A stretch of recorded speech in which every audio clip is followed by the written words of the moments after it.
Hey, it's Cassie from Curry Honda in Chicopee. You're listening to the Bax and Nagle podcast on Rock 102. Come see us at Curry Honda for the best selection of new and pre-owned vehicles. Experience the best at Curry Honda. Thanks for listening. Rock 102, Springfield's Classic Rock. It's 5:51, and Billy Squire with Bax and Nagle on Rock 102. It is going to be sunny today with a high of 34. Tomorrow could see some snow showers with a high of 36. It is 24 right now in downtown Springfield. Hollywood Trash is brought to you by Western Mass Masons. Call them for all your foundation and chimney needs.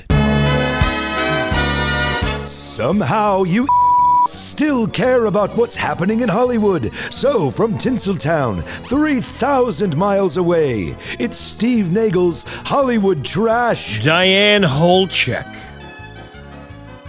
the first wife of actor Chuck Norris, has passed away at the age of 84 after battling dementia. Chuck Norris expressed deep sadness at her death, highlighting their enduring friendship despite their divorce.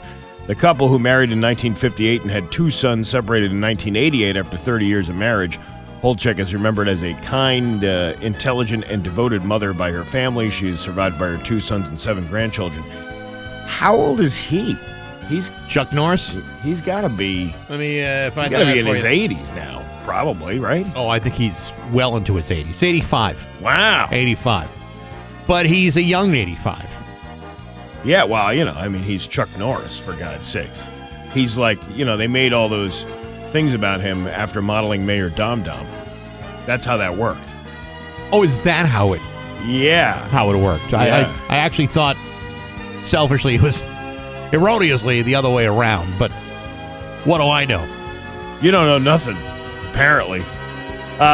Kiss frontman Gene Simmons spoke out against the politicization of personal beliefs in a recent interview with CNN, urging Americans to focus on their own conscience rather than their neighbors' political views.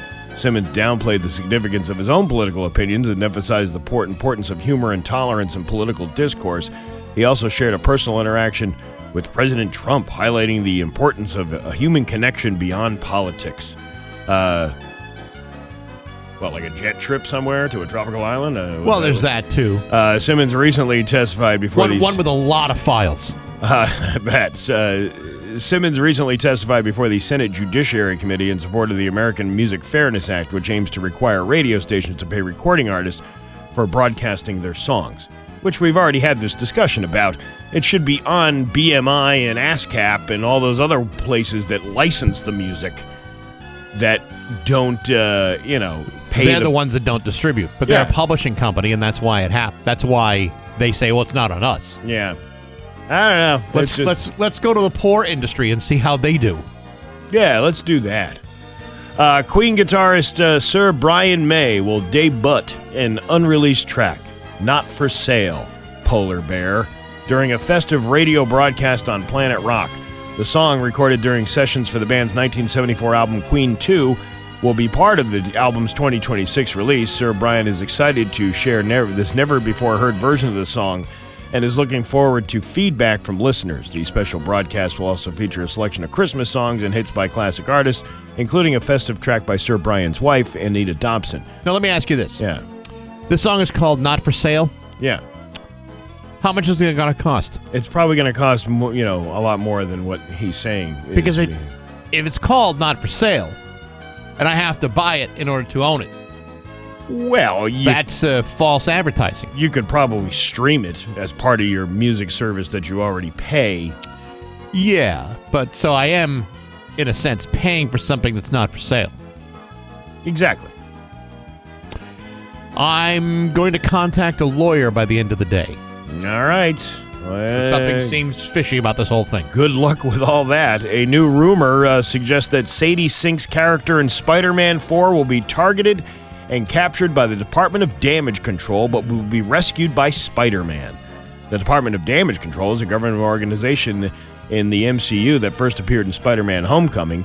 Sadie Sink's role in the film remains a mystery, with speculations ranging from X-Men's Jean Grey to Punisher's ally Rachel Cole Alves. Spider-Man Brand New Day, directed by Destin Daniel Cretton, is set to be released on July 31st of 2026. And a star-studded cast, including Tom Holland, Zendaya, and John Bernthal. Wow. I like the one where they brought back all the Spider-Mans, like Tobey Maguire and that other guy, and this guy, Tom Holland. You know, when they had the multiverse thing going on. Yeah, that too. Let's see. This Hollywood thing is just loaded with, for some reason, political stuff. No, then ignore it. I'm trying or try to weasel your way out of it. Oh, here, how about this one? Madonna recently shared a makeup-free selfie on Instagram while celebrating Hanukkah with her family and boyfriend, Akeem Morris. The Queen of Pop opted for a natural look, wearing a lingerie-style top and letting her hair down. In the photos, Madonna and Morris are seen enjoying a meal with her 13-year-old twins, Stella and Esther, with 2 menorahs on the table. Madonna's other children were not present for the celebration. Madonna and Morris were first linked romantically in July 2024, have been seen together in public since then. I think he's like 30-something years younger than she is. Because she's what, 65? Yeah. Is she? How old is she? Madonna. She's definitely older than me. Madonna age 67. Yeah, they grew up so fast. She's 6'7". Man, who knew? That is kind of weird that we're talking about these people now. Yeah, but okay, like she's 67 now. Yeah, and he's 30-something. Yeah, I'm sure they got lots to talk about. Like, hey, you want to go to Denny's for the Grand Slam special? It's only $4.99 today. Hey, Madonna, did you do your pills for the week? Yes, let's take a holiday together. Yeah. Grab my keys. They're on the Davenport.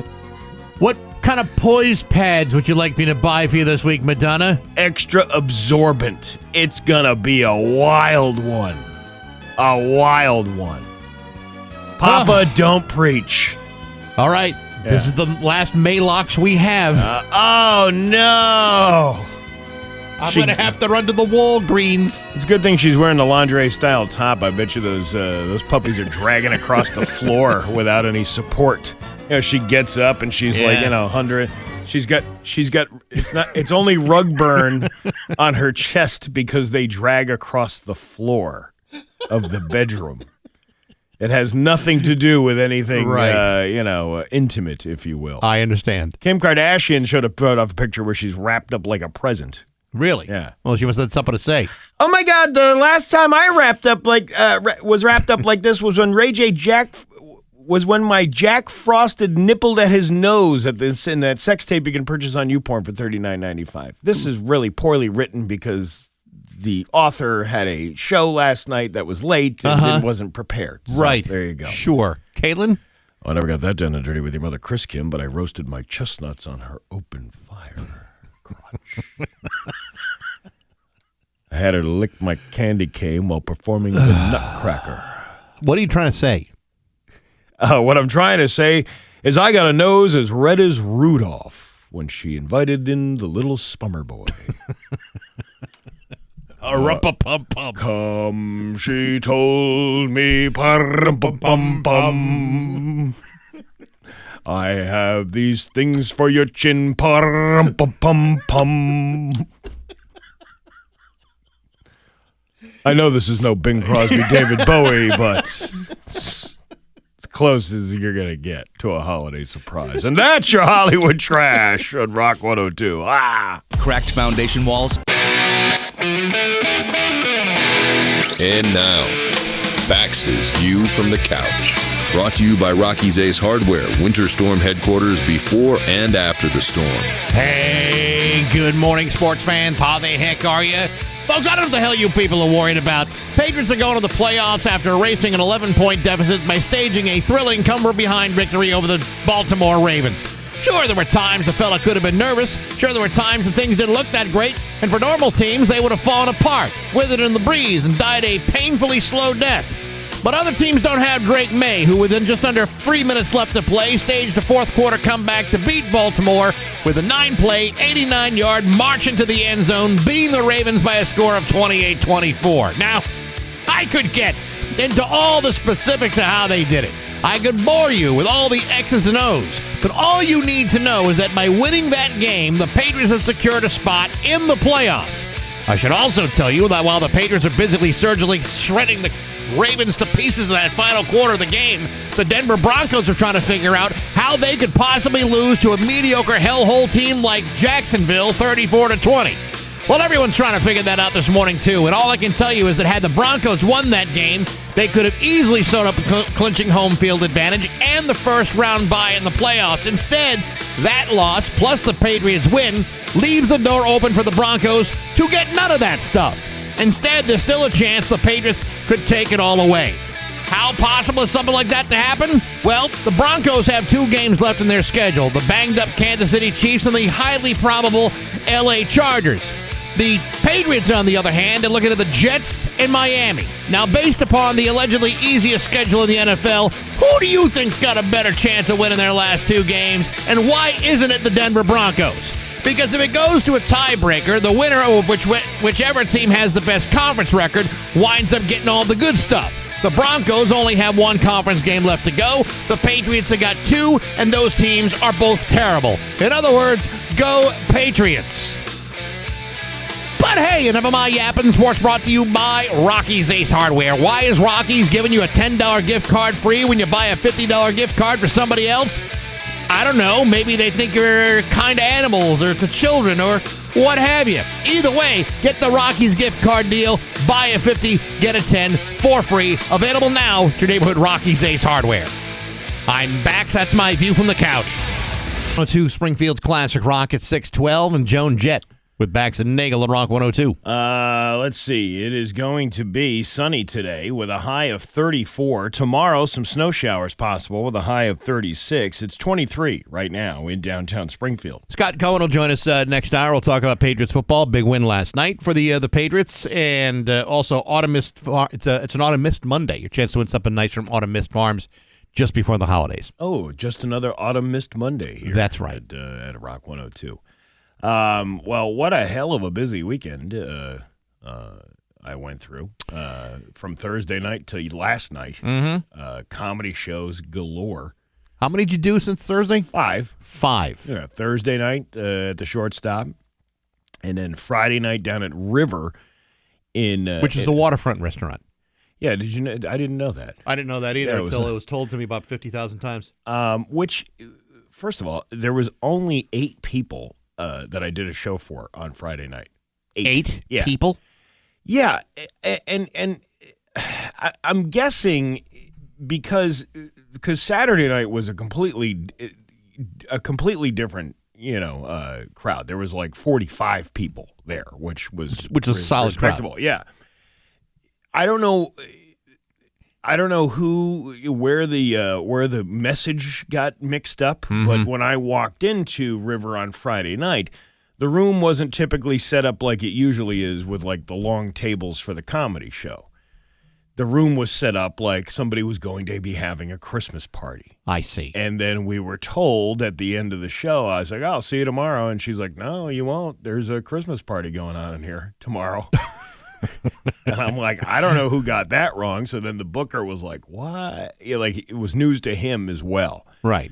Now, these comedy shows are booked. I got booked for this a long time back ago. In February. You know what I mean? Like he books these out, sure. for almost the whole year.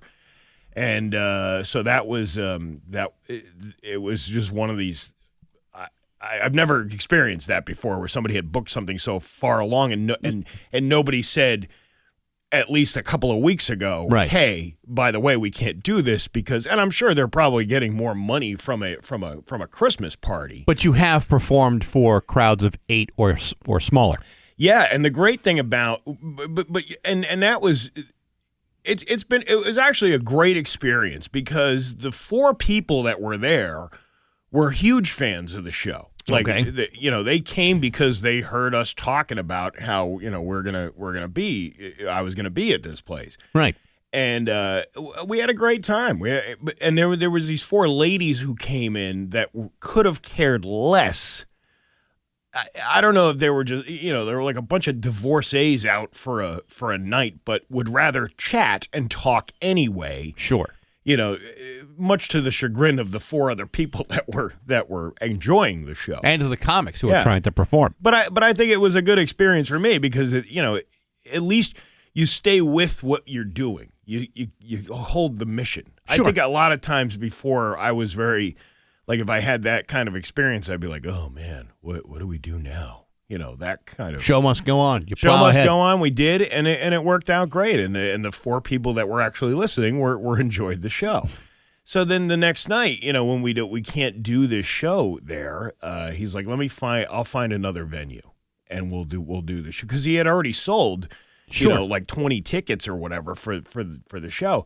So he emailed all the people that had already purchased the tickets, and then we found this place. Darren Rivera, who is another comedian down in Connecticut, he works at this place called Fire by Forge. It's in Hartford. What a cool restaurant this place is! Really? Yeah, it's near the Capitol building in Hartford. Okay. Right. Probably with the Bushnell Mm-hmm. near the Bushnell and all that stuff. And it's I get it. The overview of this place. It's one of these places where they add 20% to every check, but every person working there is learning how to do culinary stuff. So it's kind of like a it's a bougie restaurant, But it's also an educational but it's also an opportunity. educational opportunity. It's kind of like a community type restaurant, and it was.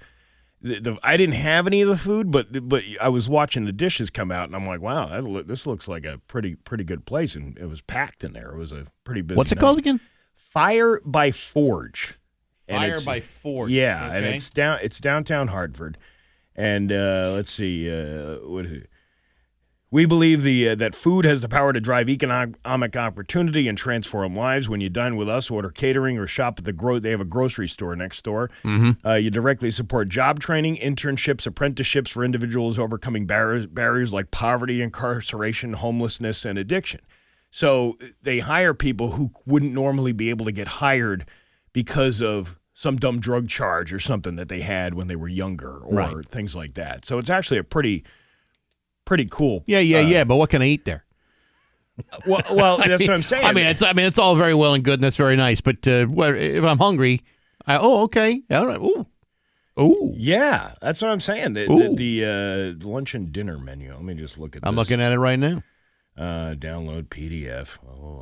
Yeah, smoked chicken wings, biscuits, mushroom empanas. Mm-hmm. They have panda meat. Empanadas. No, I'm pretty sure it's panda meat, but braised beef shoulder, milanesa de pollo, which is chicken, and smoked sticky ribs.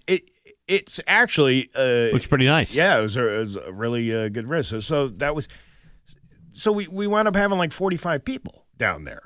Which is great. Because the venue moved. And I think it might be a location thing. Because out of the way. Well, to get 45 people in that place last minute.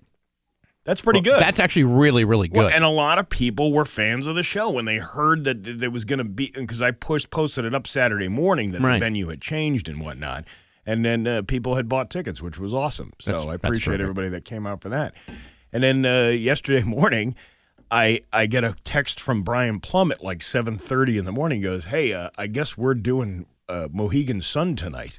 And I go, what? And he's like, yeah. And then I remember, I'm like, when they booked me for the River Show, the same guy books all the acts down at Mohegan Sun. Sure. He had said to me, you want to finish off the weekend by headlining, Mohegan Sun on the Sunday night? And I'm like, yeah, sure. Well, that was February. So, and I didn't put it in the calendar. I just figured I would remember, and I didn't remember. And that actually wound up being a great show last night at Mohegan Sun. Well, that's great. Yeah. So it was good times. Good time. Good busy weekend. Comedy. We had mentioned before that on Saturday, the matinee show was going to be Mike the Lawn Guy's debut. How was that? That was amazing. First of all, thank you to Mike the Lawn Guy for bringing most of the crowd. he had at least 30 people show up. That's awesome. And I think it was kind of nice for him. It was almost like a friend reunion type of holiday party type of deal. Yep. And we did the matinee show, which started around 5:15, and we did that, and Phil Anthony closed out the show, but Mike the Long Guy did the 5 minutes that he came there to do, right. And he was great, man. I mean, you could tell that he like put some time and effort into it. He was funny. He was that's great. Yeah, people were really into it. Maybe you do it again. I hope give him another 5 minutes. I actually hope he does because he's pretty good at it. You Yeah. know what I mean? Like you can tell when people have like can kind of grab a crowd like that. And he did it. And he did. Beautiful. So good for him. And then the Hawkman was there. And then he got his picture with Mike the Lawn Guy. Wow, what an exciting day that must have been for the Hawkman. And for Mike the Lawn Guy. So Mike the Lawn Guy has now a number one fan, the Hawkman. Good. Yes. You can have him. Yeah. So, but otherwise it was a pretty successul weekend. I did get a pussy cat. I will tell you about that a little bit later on today. All right. And yeah, it was a good time. It's just about 6:22 with Bax and Nagle on Rock 102. You are more than Rock 102, Springfield's Classic Rock at 6:29 and Bon Jovi with Bax and Nagle on Rock 102. It is going to be sunny today with a high of 34. Tomorrow, chance of snow showers, high of 36. It is 23 right now in downtown Springfield. Scott Cohn will be joining us next hour. We're going to talk about Patriots football. It's also an Autumn Mist Monday and some other stuff coming up later on this morning, too. Well, there you go. You ready to laugh? Yes. All right, let's laugh.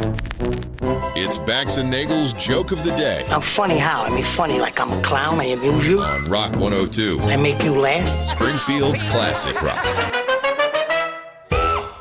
If you have a snowball in your left hand and one in your right hand, what do you have? I don't know, Steve. What do I have? Frosty's full attention. You see, because I don't even know what that means, but happy birthday. Bax and Nagle in the morning on Rock 102. 6:32 with Bax and Nagle on Rock 102. It's time for news brought to you by Big Y, your family market. Here's local radio icon Steve Nagle. Behold, Pickleball Kingdom has officially opened its doors at the Holyoke Mall. Wow. Wow. Whoa. I was getting worried for a brief period of time that there were not enough pickleball places in order to choose from. Oh, well, have you seen the Pickleball Kingdom? Come on, let me show you the Pickleball Kingdom. You and me, let's go pickleballing. Let's. Can we do it without the pickle? Is it just the balling? Now, is it wall-to-wall pickleball? I mean, or is there some places to sit down in between matches? It's from the windows to the walls till the pickleball falls down the hall. Gotcha. Yeah. That makes all the sense in the world. Offering 15 courts and free introductory classes aimed at promoting active lifestyles and community engagement. The new facility features state-of-the-art amenities, including courtside televisions for scorekeeping and video replay. General Manager Lance Martin describes pickleball as an incredibly fun and social sport that encourages fitness, interaction among players. Well, that sounds like work. It also sounds like physical activity. I was not prepared for that. It's such an addictive, in a good way, sport, Martin said. It gets people out and not only to be fit, but to meet people. And what brings people back often is just the culture. Ron Lavalette of Springfield expressed excitement about the facility, saying, "This is the first time I've seen one like this. I think it's great. I think I can't wait to get out there. Really?" Now, not to say anything bad here, because it's just not my thing. But are there like an awful lot of injuries that occur to some people who play pickleball on the regular? I guess so. You know what though? They were showing video. There's some hot chicks playing this game.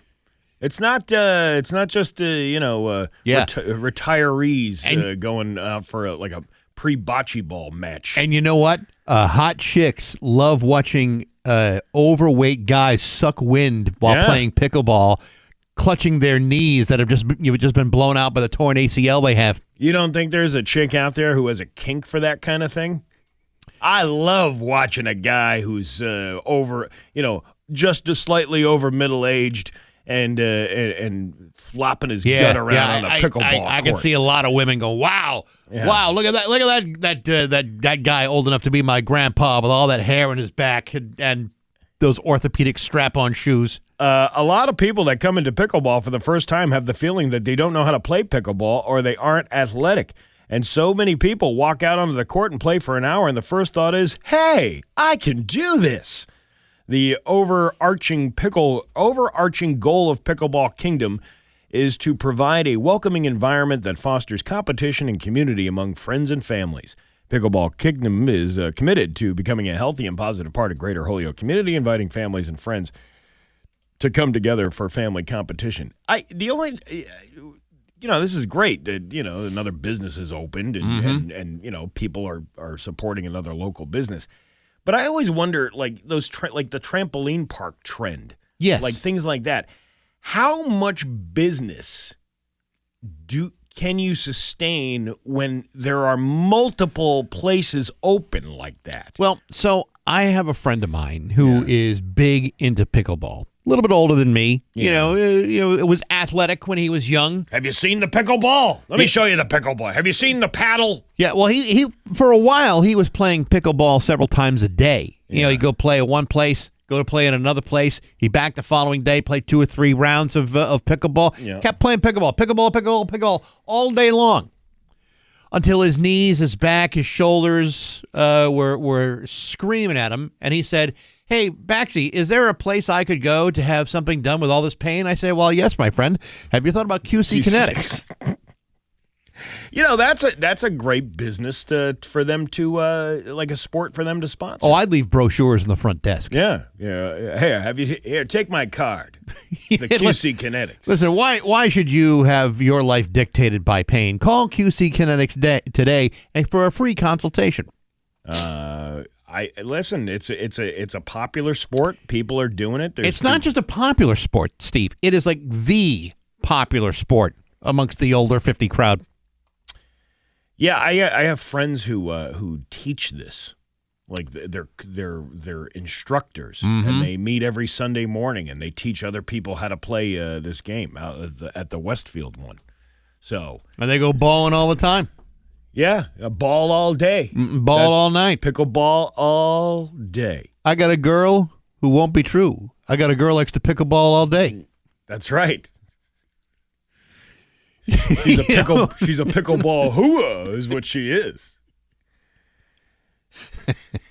It's have you played it before? No, but I mean, it's like ping pong and tennis, right? It's like kind of a mixture of those two. You're playing yes, very much like that. But I also know that I am not really in the kind of, you're going to find this very hard to imagine. I'm probably not in the best physical athletic shape of my career. Yeah. And so the idea of going on and playing pickleball with my history of bad feet, knees, ankles, hips, back, you've been shoulders. You've been walking and doing all that stuff. You can pick up a paddle every once in a while and swing it and see if you can send that thing to the stars. I could swing the paddle too. I would imagine you would be like the natural. Where you smash the pickleball and that plastic ball hits the fluorescent lights up on top of the pickleball thing, and they smash all over, and there's sparks flying everywhere. And then it breaks my pickleball paddle. Yeah, the one that says Thunder Boy on it. Yes. Yeah. And then your mistress to shoot you. Well, there is no mistress and there is no pickleball in my life. So I'm just saying we could turn your lifestyle around. You could be a pickleball. Passionate pickleball. I've told you this before. I was once kicked off my high school tennis team. Mm-hmm. Kicked off for having no athleticism. No, it wasn't. Well, that didn't help. But it was more the horrendously bad attitude I had towards the head coach. Yeah. Yeah. What? He didn't like me very much. Mostly because I didn't care. Oh well. And didn't have the competitive drive to really care about beating anybody. That usually doesn't help. Yeah. Hey, so I don't know if my pickleball career really could withstand any more of that. Well, we could get you out on the court this week. If you, I know you're on vacation. I know you're on a staycation, so I'm on a very, very busy schedule. Why don't Christmas morning you and I meet out at the pickleball courts and we'll have ourselves a good old time? I would love to, Steve, but we're hosting this year. I don't have a moment to spare. You don't think the family would say, you know what? We appreciate his absence because we know he's out there bettering himself by learning how to play pickleball. I know the people that are coming to my house, and their attitude is, hey, that prime rib ain't going to cook itself. Yeah, you better have that ready by 3 o'clock, or we're leaving. What do you mean he's playing pickleball? Who's going to make all these delicious potatoes? A state police cruiser on I-91 South in East Windsor was struck by a driver, according to state police. They said the incident happened in the area of Exit 45 on Friday morning. They said a trooper parked their cruiser in the right lane of the highway for a separate investigation. The trooper was outside of the vehicle at the time, so nobody was hurt. The driver of the striking vehicle was transported to the hospital with minor injuries. They also said the driver was issued an infraction. No other details were released. Troopers sought to remind drivers of the Connecticut law to slow down and move over for emergency and police vehicles. So stay out of the way. Yeah, it'd be amazed how many people don't move over. It's kind of shocking.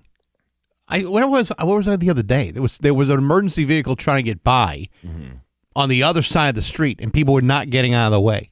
It's an ambulance. Yeah.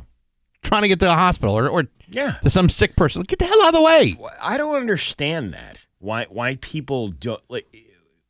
It could be you in that ambulance one day that is needing to be rushed to a hospital. I mean, I know you're in a rush to get to wherever you need to go, but I'm pretty sure the guy in the ambulance has got a little bit more of an edge on personal need. He's a skilled driver. He can he can do that, but you have to get out of the way in order for him to perform his maneuvers. I don't know. People are just idiots. They are. The Nashville duo Butter and Grit performed 6 shows at the women's jail in Chicopee on Friday as part of their week-long tour across western Massachusetts. Man, you want to talk about punishment? Caged heat. That's what's going on over at that women's jail. Their mission is to give back by performing for incarcerated communities and veterans. Traveling across western Massachusetts, Butter and Grit have been bringing their music and message of authenticity to various audiences this week. They believe in the power of music to resonate with those in challenging situations, especially in incarcerated environments.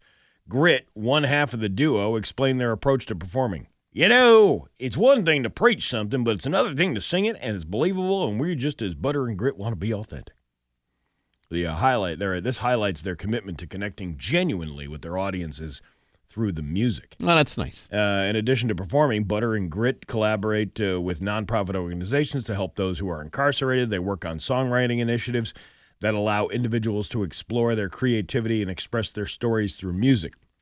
The duo's dedication extends just beyond music. It includes mentorship and support efforts aimed at uplifting those they perform for. Their work resonates with many in the community, further solidifying their role not just as entertainers, but as advocates. Well, there you go. That's actually pretty cool. It's Butter and Grit. Butter and Grit. It's like Peter and Quagmire when they went out on their singing duo. This is before I found out the difference between a boat and a train. Boat on the water, no, train on the water, boat on the track. Is that when they started to sing a song about the butter and the Pop-Tart? Have you ever put butter in a Pop-Tart? It's so freaking good. Your Pioneer Valley forecast today is going to be sunny with a high of 34. Tomorrow, snowy with a high of 36. It is 23 right now in downtown Springfield. I'm Steve Nagle, and that's the news on Rock 102. Oh, yeah. Springfield's Classic Rock. It's 6:52, and the Allman Brothers are Bax and Nagle on Rock 102. It's going to be sunny today with a high of 34. It is 23 right now in downtown Springfield. This week in Baxi's musical podcast, my guest is Wendy Stonehenge from the band The Candy Whips. They got a brand new record out called Moonlight.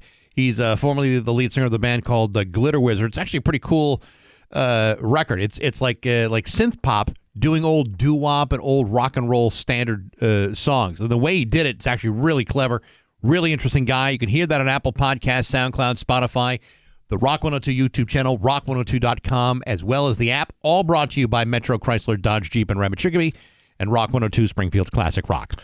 It's been a while since I've flown anywhere. I think last Christmas I went. Last Christmas I gave you my heart. And then the very next day, I flew to Atlanta with the kids to go visit some family. And the airport experience out of Bradley is not that bad at all. I mean, comparatively to other airports around the country, this is mild. Even like if you have to wait a little bit, it's not that bad. But sometimes you want a better seat. Sometimes you want better accommodations when you're flying. Sure. Social media users are blasting so-called Jetway Jesus and miracle flight occurrences, accusing more and more airline passengers of scamming the travel system by using wheelchairs to dodge lines and board planes early, then walking off their planes unassisted once they land at their destinations. In the Today I Learned forum on Reddit, one user detailed the way miracle flights appear to be working lately. People fake mobility issues, arrive at the boarding gate in wheelchairs, then secure better treatment and better seats. Because, I don't really fly. I like to fly top-notch on the Southwest with my Rapid Rewards account. Wow. I don't mean to financially posture here. I had no idea I was working with such a sophisticated, highfalutin fella. Oh, you have no idea. Apparently not. But if you go to Southwest, they have that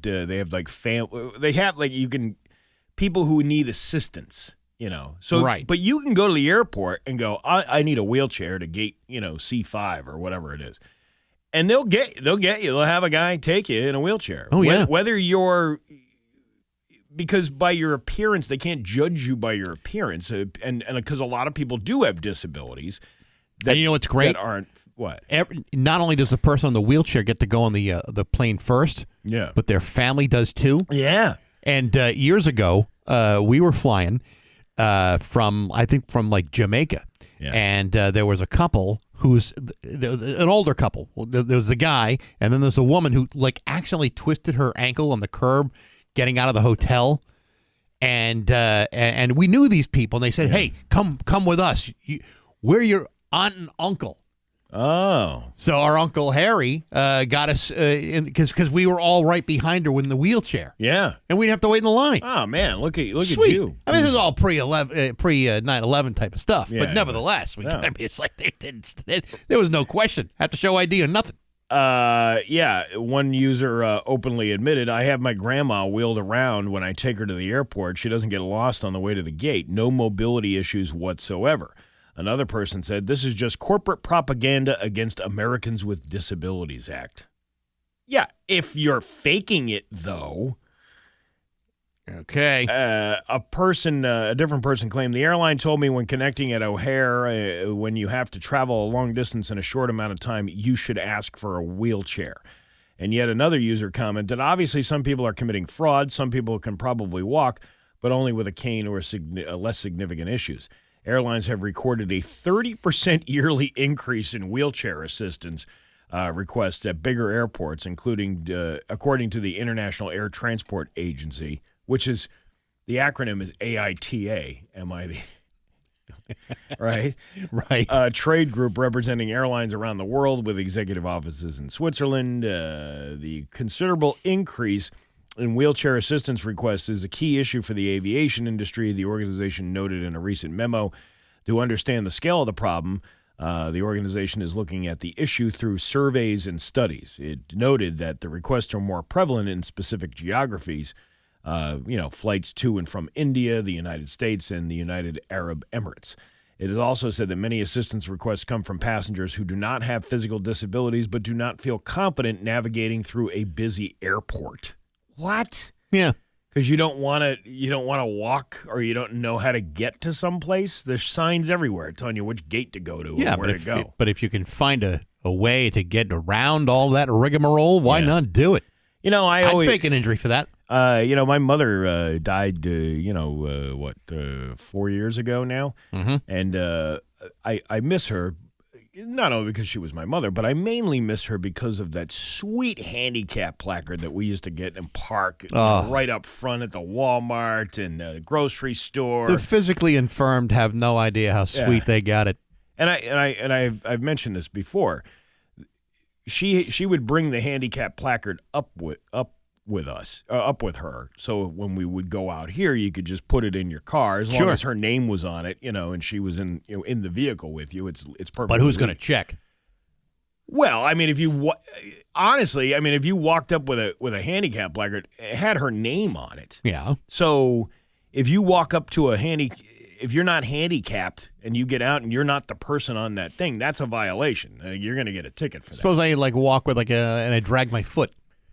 No, you have to be the one that the placard is issued to. I could have changed my name to Rita.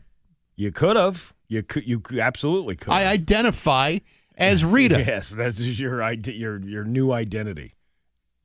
I identify with Rita, and my foot hurts. My pronouns. That's why I'm dragging it. My pronouns are mom and mother. That's my pronoun. My pronoun is Nana. Yeah, Nana.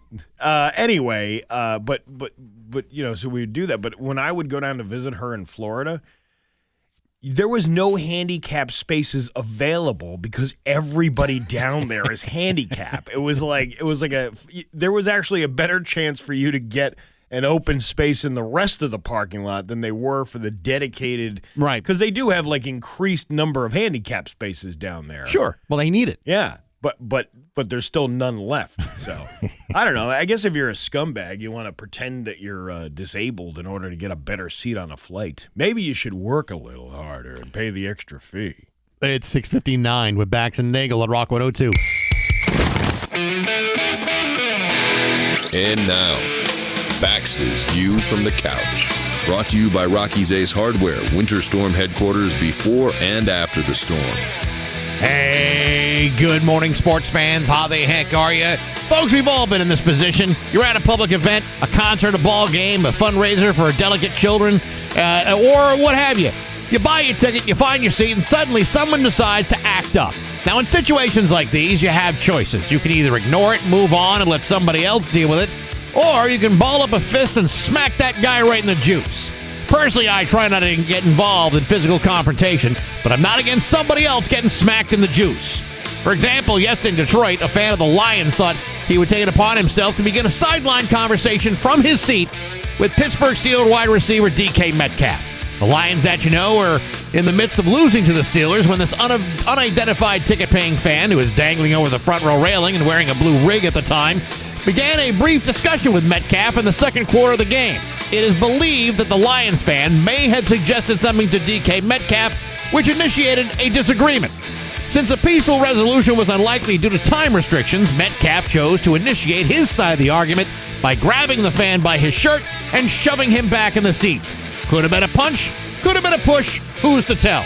Of course, this was all caught on camera by CBS. Both Jim Nantz and Tony Romo aired their disapproval of Metcalf's actions the moment that it was over. And while a lingering fine or suspension is likely, I gotta tell you, based on what I saw, I might have smacked that guy around too. One, he's a fan of the Lions, and I simply can't respect that sort of thing. Two, he probably wasn't asking Metcalf for relationship advice. And thirdly, this guy was probably being obnoxious all day long. And while players aren't supposed to confront the fans, DK Metcalf was only doing what everybody in that section wished they had done first. The NFL should be thanking DK Metcalf, not suspending him. And this is a cowardly, conflict-avoidant, people-pleasing pacifist telling you this. So there must be something to it. But hey, enough of my yapping. Sports brought to you by Rocky's Ace Hardware. Do you need one more string of lights? How about two? Well, you're in luck. All holiday lighting now 20% off at Rocky's. Light the place up, indoors and out. Thanks to the folks at your neighborhood Rocky's Ace Hardware. I'm Bax. That's my view from the couch. Rock 12 and the Clash with Bax and Nagle on Rock 102. Sunny and a high of 34 today. It's 23 right now in downtown Springfield. Leave it to the Patriots to say, you know what? We can take a loss. No big deal. And it isn't. Patriots are still in the thick of it. And in the studio to talk about it is Scott Cohen. Good to see you. Hi, guys. Happy holidays. Happy holidays to you. By the way, I hope we're not going to be around. This is the last one of the year. Yes. So, let's make the most of it, shall we? I'm going to save myself a little bit of gas, not having to drive down here every Monday and talk to you gentlemen. Well, listen, it's quite all right. I appreciate the sacrifice. Yes, I know. It's a big sacrifice. So, yesterday, crazy day in the NFL. I mean, we're obviously here to talk about the Patriots, but it's like everything else that went on. That the Pittsburgh-Detroit game was just a quagmire. The play at the end was nuts, and the Lions hence are eliminated from postseason play pretty much. Pittsburgh, huge win for them. Your boy Aaron Rodgers, who's just the head case du jour, playing great. Playing as well as he's played in forever. Yep. Jacksonville with that's actually the one that has the most relevance to the Patriots right now. Jacksonville beat Denver 34-20. I mean, I realize that Jacksonville is a much better team, solid team, but the Broncos have got the same are 12-3, just like the Patriots. I mean that. The tiebreaker, as I understand, between those two teams rests upon conference conference wins. Yep. And at this point, they both have the same. And the interesting part about it is the Broncos have got to face the Chiefs, who are in a hell of a lot of trouble because they lost a second quarterback. Yeah, they're eliminated. So who knows what if that game, the Kansas City Denver game, is going to be if Kansas City has any self-respect whatsoever. They'll try and show up, and Denver now with the loss, they're on the ropes, so they got to win the game now. But that final game for them is the Chargers. The Chargers, really hard. One of the teams, 5 teams. There's 5 teams right now still alive for the number 1 seed in the conference, and thus the first round bye. And Denver and LA are, and that's but here's as big as it gets. Here's where it gets a little thick because Denver and the Chargers are in the same division. So, yeah, it is possible that a divisional game could be the determining factor about who gets the bye and the first seed. The Patriots have got the Jets and Miami. The last couple of weeks, we haven't really talked about the easiest schedule in the NFL. Here we are talking about the last 2 weeks. Thank God it's the easiest schedule in the NFL. Two divisional rivals, 2 terrible teams. Yep. It's not like we have the same kind of challenge that Denver has to have. Denver has to win those two games, and the last game against the Chargers is going to be a really tough game. All right, and so if you want to sit there and yes to everything you just said, but if you want to flip the script, there's a chance. Is New England going to subconsciously realize that they're playing 2 crappy teams and decide to take the game off? You wouldn't think they would, but yeah, New England absolutely in the driver's seat as far as what they have left, who they're going to play, and how it could determine the outcome of everything. I think when you have, last week aside when they lost that game, it could have gone either way. Of course, it could have. I have a hard time believing that even though it's the Jets and Miami, that Mike Vrabel takes his foot off the gas on absolutely this. Not. And if there's a chance to blow out these 2 teams, he will do it. He will. And try to make a statement. But the fact that we're still talking a 12-3 record at this point in the season. Yep. Obviously, no one thought this was possible. No one thought we'd be talking about the Patriots, fighting for a first round bye into the playoffs. I know. Yeah. I don't know how anybody could look at Mike Vrabel and not say that guy right there is the NFL head coach of the year, without a doubt. Yeah, absolutely, Baxy. And the other thing is it's that, but again, here's the flip side of it all. Tremendous season, right? Just exceeded every single expectation that anybody had for them. I mean, I've heard people say if the season ended today, I'd be satisfied. It's like, no, you wouldn't be satisfied at all. They clinched the playoff spot. I think at the very least they'll go 1-1 in the last 2 games, right? That's going to get them a home game in the playoffs. But all of a sudden, so you win 13 games. And you exceed all expectations. You're in the playoffs again for the first time since maybe 2012. Mm-hmm. And suppose you lay an egg at home in the first round of the playoffs, and that just leaves a terrible taste in everybody's mouth, despite all the stuff that they've accomplished already. Yeah, I mean, And look at me, buddy. I know. I'm not the glass half full guy. No, it's like, when the Patriots went 16-0 and lost in the Super Bowl. It's like, well, okay, well, you lost in the Super Bowl, so what does any of that really mean? Well, you know what? It's still historically relevant. Yeah, it's still important, and you didn't win the Super Bowl, but I mean, is that the thing that you're going to carry to your grave with you forever and ever? The way fans are these days, that probably will be what they do. As I'm just asking you that question, I'm answering the question in my head all at the same time. So two things about the Patriot game yesterday. Three things. Obviously, they got themselves a big win. Four things. They came back from an 11-point deficit in the fourth quarter, which showed a lot of moxie. Two things happened yesterday. Lamar Jackson got knocked out of the game. I think the Pats were really fortunate that happened, although I was kind of watching him play last night in the first half, and he just seems like a shell of the former Lamar Jackson that we're used to. And then the other thing, Derrick Henry had 120 yards and change in the game yesterday.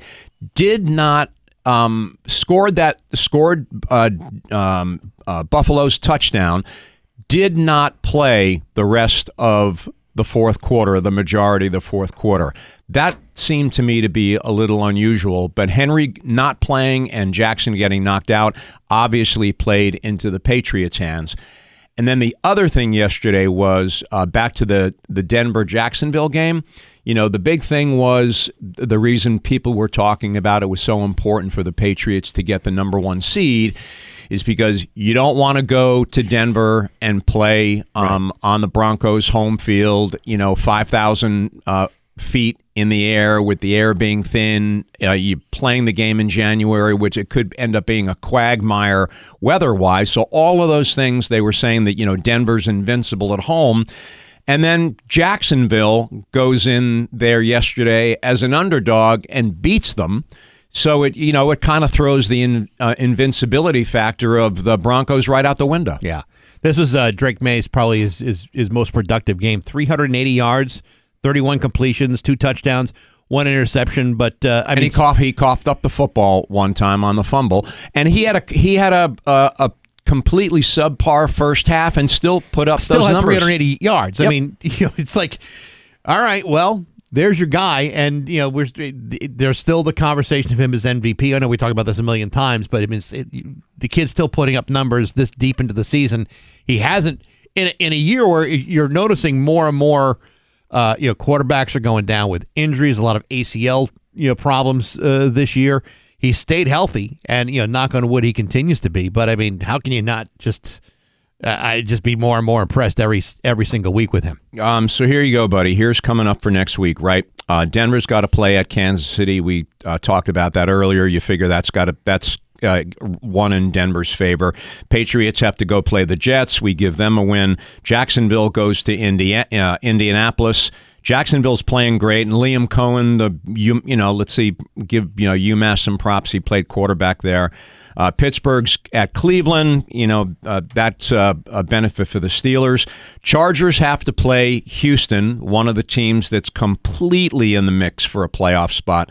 Buffalo hosts Philadelphia. That's a tough one. So there's some big games coming up for playoff contenders next Sunday. And again, it looks like the Patriots have the easiest road to the postseason. Getting off football real quick towards the end here. The Red Sox acquired Wilson Contreras from the Cardinals. Yep, guy who will play first base. Got some power. Could bat fourth or fifth for them. So and again. They do it by trades. They're avoiding free agency like the plague.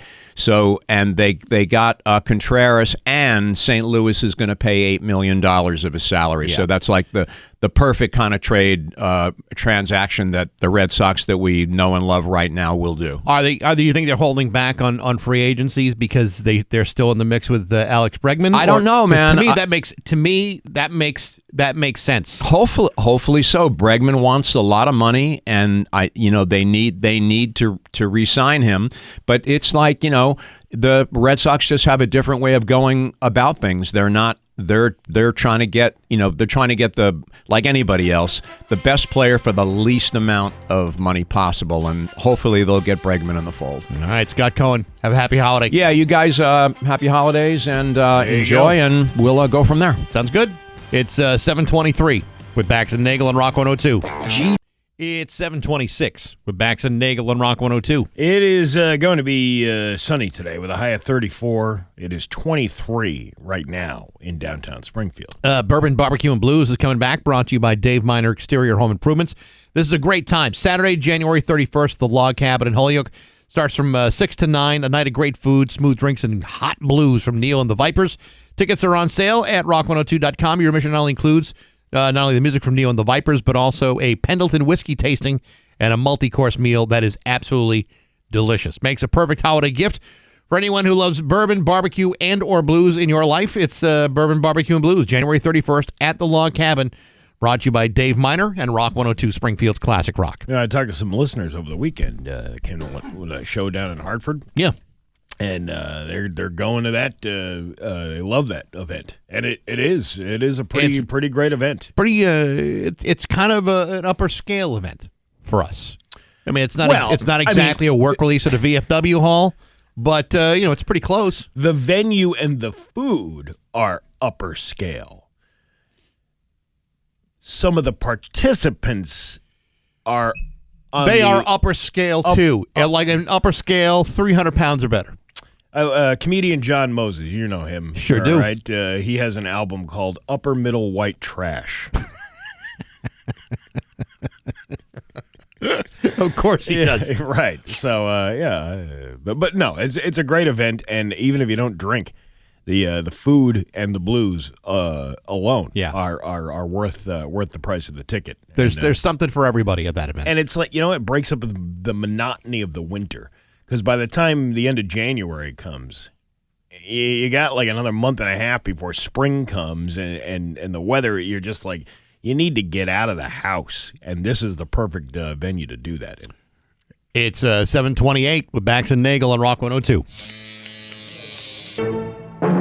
7:31 with Bax and Nagle on Rock 102. It's time for news brought to you by Cluets. Save big on appliances every day at Cluets. There's local radio icon Steve Nagle. Thanks, Bax. South Hadley police have arrested a person after a man called to report that he had been stabbed by his wife. Officers provided medical attention to the man until an ambulance could take him to the area hospital. Meanwhile, officers placed the suspect under arrest, and they're now facing 3 different assault charges. The suspect's name has not been released. That's it. That's all you're going to get. That's all? Yeah, there's no other detail. Why? We're just saying things to say things. Wouldn't a little detail kind of go a long way into understanding what just happened? I'm gonna call this spill the tea news. Hey, guess what? Somebody was stabbed by their wife up in South Hadley. What happened? I can't tell you that. It's privileged information. Well, would Andrew Jackson help you explain that a little bit more? It might clear that up a little bit. How about Andrew Jackson and his twin brother, Andrew Jackson? I'm just thinking. Are you thinking of that Naked Gun scene where they're handing the 20 back and forth to each other? I don't know. What's it worth to you? How about I don't know. Does this refresh your memory? It might. It might. How many things do you think I can buy with this? I don't know. I can't tell you that. Well, how about this? So this refresh your memory? They go back and forth. So, yeah, that's all we know about that. Multiple crews worked to put out a fire and rescue a dog from a home on Turnpike Road in Montague on Friday afternoon. The Montague police stated that at approximately 12:53 p.m. on Friday, officers were called to 40 Turnpike Road regarding a reported kitchen fire. Crews arriving in the area found the resident outside of her home, who told police that the dog was still inside the living room. Officers located active flames coming from the kitchen and used extinguishers to suppress the flames while searching for the dog. While these actions helped to temporarily slow the fire from spreading, the heavy black smoke eventually forced the officers to retreat for safety purposes. Detectives and members of the Turners Falls Police Department or Fire Department arrived shortly afterward to assist. Firefighters then took over fire suppression efforts, while police helped with traffic control to ensure emergency personnel and public safety. The resident's dog, Bella, was safely rescued and reunited with her owner. The cause of the fire has not been shared at this time. Maybe the dog was cooking. It's easy to blame the dog, but maybe the dog is just reflecting something of his owners. Perhaps. I don't think the dog was like the failure to extinguish smoking materials, or was playing with like a kerosene lamp. You don't think the dog's frying some bacon, accidentally takes the cover off the pan, the grease spills over onto the gas burner stove, and boom, you got a grease fire going on. And now what? Well, Steve, have you ever tried opening up a package of bacon without using your thumbs? Yeah. Dogs don't have thumbs. Even opening up the package of bacon would make it almost impossible. Speaking of bacon, I took a little trip up to Hinsdale, New Hampshire yesterday morning. Okay. And I ate at this place called Bacon Me Crazy, right? All right, hold on. Yeah. Bacon Me Crazy? Yeah, it's not one of those like we got a full website and stuff. It's a small town little breakfast hole in the wall. Clean and nice hole in the wall, but still a little hole in the wall. Uh-huh. And they make, get this, their main feature is bacon. At a place called Bacon Me Crazy? Yeah. Find that hard to believe. And hot damn, was that absolutely delicious.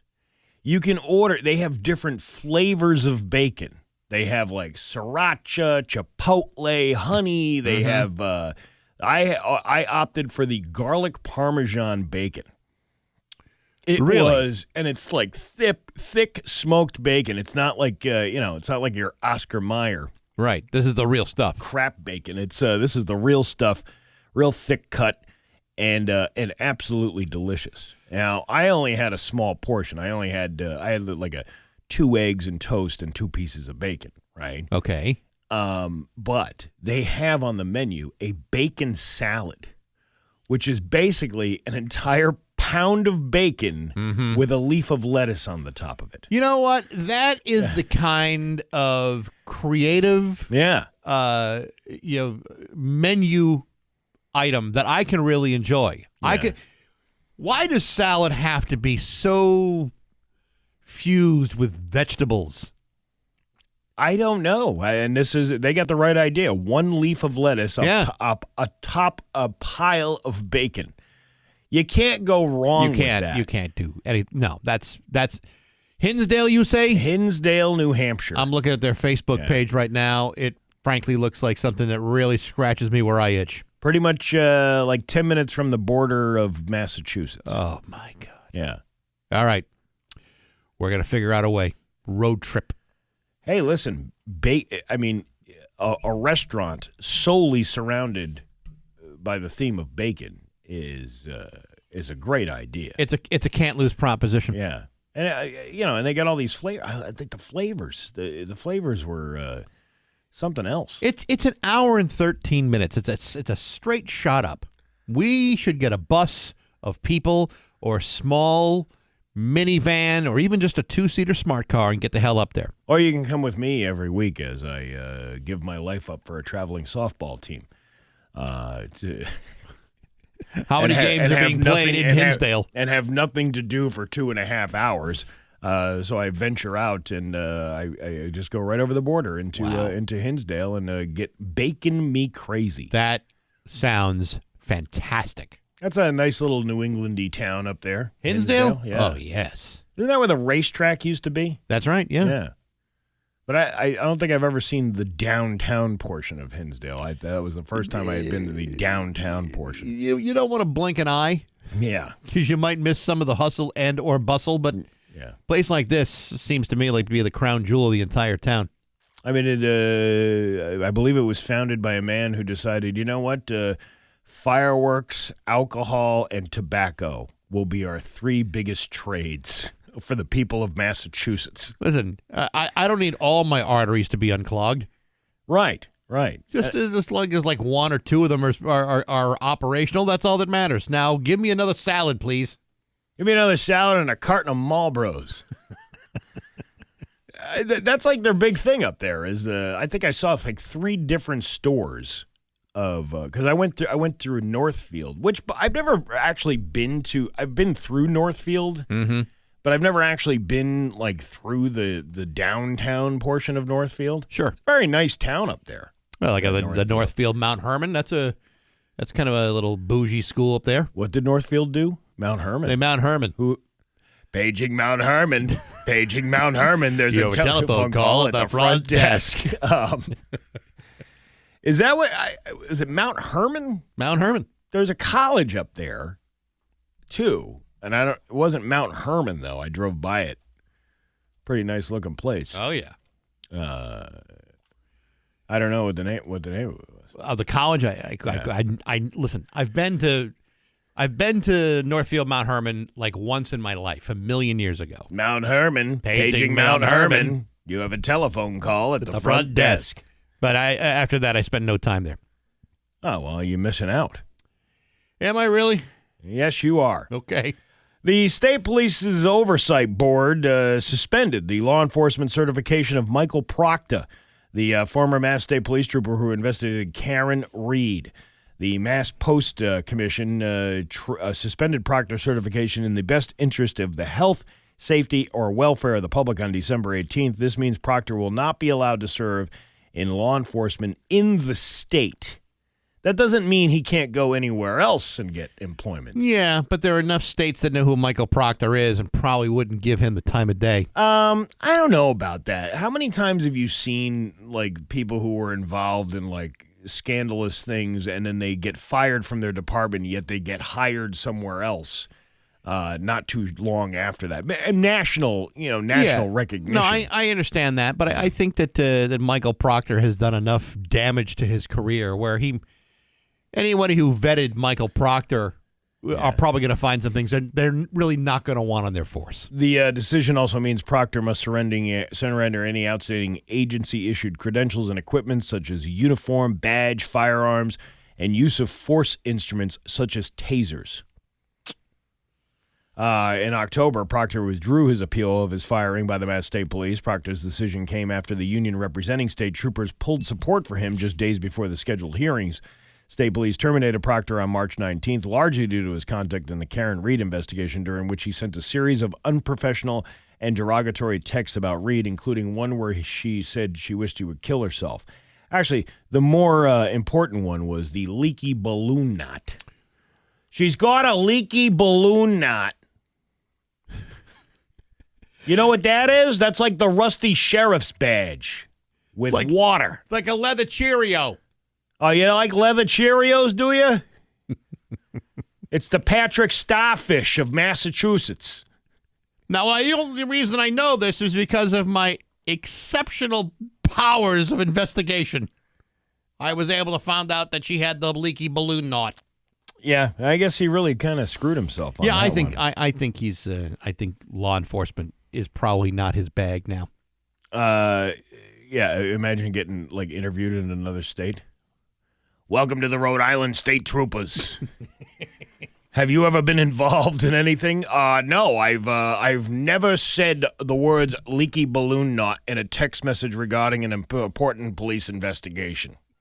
It just never happened. Never happened. State Police, Proctor was relieved of duty in July. Duty. The same day Reed's first trial ended in a mistrial back in 2024. In each of his last 2 years as a full-time trooper, he earned more than $102,000. Oh, like very Rock 102, $102,000. Yes. How many figures is it? 6 figures? 6, 7. 6, 7. 6, 7. There you go, yeah. The balloon knot is leaky, and we're going to have to get that clacker that she's got going on there dripping with stuff. Have you ever heard of Aladdin's haggis? Because that's exactly what she was dealing with there. Now, do you get 3 wishes when you rub that Aladdin's haggis? Yep. Yeah, I wished for a Texas chili bowl, the fleshy fun bridge, and the heinous anus. Did you ever have the heinous anus? Yeah, I got that at Baking Me Crazy in Hinsdale. Tastes like a dirty onion ring. How can we cheapen this show up? I don't really know. By the way, Mount Herman is no longer in Northfield. They still have a campus in Gill, though. No, really? Did you ever spend a weekend in Gill? No. No, I don't know. I don't know him, but I hear he's nice. Anyway, your Pioneer Valley forecast today is going to be sunny with a high of 34. Tomorrow, snow showers with a high of 36. It's 23 right now in downtown Springfield. I'm Steve Nagle, and that's the news on Rock 102. Oh, yeah. Rock 102, Springfield's classic rock. It's 7:48, and the Rolling Stones at Rock 102. It is going to be chilly today with a high of 34. Tomorrow, some snow showers. High at 36. It's 23 right now in downtown Springfield. Yeah, I was watching this story about the traffic on Boston Road outside the new Springfield crossing. Oh, yeah, the horrible, horrendous conditions. Everybody's trying to get into the BJ's. Everyone's trying to get the cheap gas with their BJ's membership. Everyone's trying to get the cheap membership. Everyone wants to go to Chipotle. And Everybody's trying to get BJ's. Everyone's trying to get BJ. Because, it's people from miles around want BJ's. In their back pocket. Well, and who doesn't? The membership has its privileges. And apparently there have been a lot of people who have been complaining about the traffic on Boston Road. Now, Boston Road typically is not a very heavily traveled thoroughfare, but apparently it's gotten outrageous since the opening of the BJ's. Yeah. So I don't know where people are coming off. It's just there's another BJ's like 6 miles, 7-8 miles away. 6, 7 miles away. Yeah. I mean, there's a Chipotle in East Longmeadow. There's a Chick-fil-A in Chicopee, not far from the other BJ's. One in Enfield. In fact, there's a Chipotle, a Chick-fil-A, and a BJ's in Chicopee, just miles away from Boston Road. Yes, but this is the one that you need to go to. Everything in those same locations on Boston Road can be found in Chicopee. And they're not having any of the traffic problems, but the one on Boston Road, that's got everybody out of their minds. It's I was watching a video about this the other day about like how the pandemic kind of killed a lot of these like small businesses and restaurants and whatnot. And everything is becoming the same. Like every town you go to, they all have the same array of restaurants. Applebee's, Chipotle, Five Guys. Like it's almost there are good restaurants still around, but not as many as there used to be because of this corporate type of mentality where these cookie-cutter restaurants just pop up and people are just accepting it like, I guess that's the only place to go eat. There used to be something nice about going to another town, like somewhere else in the country or somewhere else like in the region or whatever, and having a sample of the local flavor. Yeah. You're like, well, what's the localest of local food or culture that you can get? Well, we happen to have a Chipotle down the street, and we got a Starbucks. That's where all the locals go. Yeah, it's the local Star Bar. Yeah. Well, those like the Applebee's. There's a lot of places doing the karaoke's on. Like they're having entertainment and stuff like that in these chain restaurants. Yeah. But every town has now become interchangeable and no different from any other town anywhere. Yeah, but there are still unique places to go eat and. But like you say though, yeah, they're becoming fewer and fewer. Yeah, if you drive down down on East Main Street in Westfield, past what is it, the Westfield shops and all that area there. Yeah. And then you drive on Memorial Drive, you really can't tell the difference. There's a Home Depot, there's a Chipotle, there's all these same kind of things out there. Yeah. Speaking of eating things and chain restaurants and whatnot, my sister who is down in Georgia, and she went to church yesterday. She's a devout church-going person, and she went with my niece, and my niece points out to her that the Eucharistic minister lady also wiped her nose and then handed the Eucharist to other people. Yeah. And that information was revealed to her after the church service, right? Where my nephew-in-law says, "Are you going to tell her?" And then my sister said, tell her what? And she said, the lady serving the Eucharist wiped her snot on her finger and then handed the... Oh, my God. And I said, it's the body of Christ. It's not the snotty of Christ. That's not how this whole thing works. Yeah. And then she was like, I really wish I didn't know that information. Yeah, but like, when you go to church and you go through the Eucharist, you're not expecting to have. I mean, you expect the body of Christ, the blood of Christ, but not the rotavirus of Christ. You don't want that. You don't want that. Well, then we got into this discussion, and I said, is there any is there a serve safe class that people need to take in order? There is no I mean, you're technically you're serving food, so shouldn't you have a food service permit in order to serve the Eucharist? Well, I suppose. Yeah. I mean, I would strongly suggest, say, like a salad bar snot guard. You know, like you see in all you can eat buffets where they get the plexiglass over something, so that no one's blowing their nose in the 3-bean salad or on the cucumbers. Yeah, the 3-bean salad that Judas brought. Right. He's always bringing. He was the one that brought the broccoli raisin salad that nobody wants. But as I'm talking to her about this, she's like, I wish I didn't know that information. And I'm like, all right, toughen up. You've eaten at an Applebee's before. You don't think Derek, the food prep guy in the back, ever wiped his sweat brow and dropped some in your cheeseburger egg rolls on an occasion? You don't think he picked some of your nachos off the floor? Right. The 10-second, the 15, 25-second rule that they have at Applebee's. Come on. You don't think he kicked it over with his shoe before he picked it up? Yeah, we got a 5-minute rule here at Applebee's. Yeah, his shoe was that's how you make them crunchy and stamp on them. Well, that's and right. all that stuff. But then the discussion continued, and I said, the people, they don't. There's a lot of churches that don't do the wine anymore. Right. The COVID kind of killed that thing. Well, they weren't really doing the wine even before COVID, but that definitely put it behind. But it depends on where you are in the country. When you go down south, they're really into the following all the rules and following all the things. They still do the cup thing, which to me, you're sharing a cup with hundreds of other people. Yeah, but they're wiping it with a towel. That's what I'm getting at. I mean, if you and one of the arguments was, well, no, the blood of Christ will protect you. Yes, maybe the blood of Christ will protect you. Yeah. But not from Betty's snotty hands who just wiped the outside of the cup. That's not going to protect you from that. You ever go to a Senior Frogs? Yes. So maybe they should do it that way. They should have the Eucharistic minister standing in a chair and pouring it into your mouth from 2 or 3 feet up. Yeah. That way your mouth never actually touches the glass or the bottle. Nobody ever has to pass around a used cup,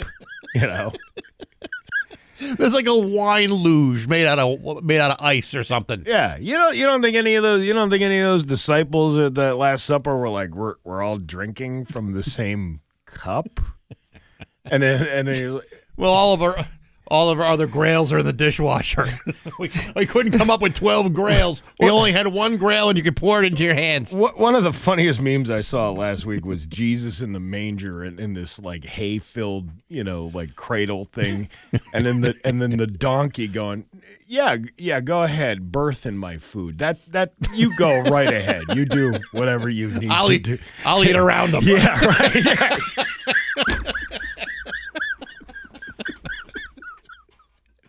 Speaking of eating stuff, Autumn Mist Farms has got farm to table. You can't beat their meat. No more construction. The road is back open and easy to get to.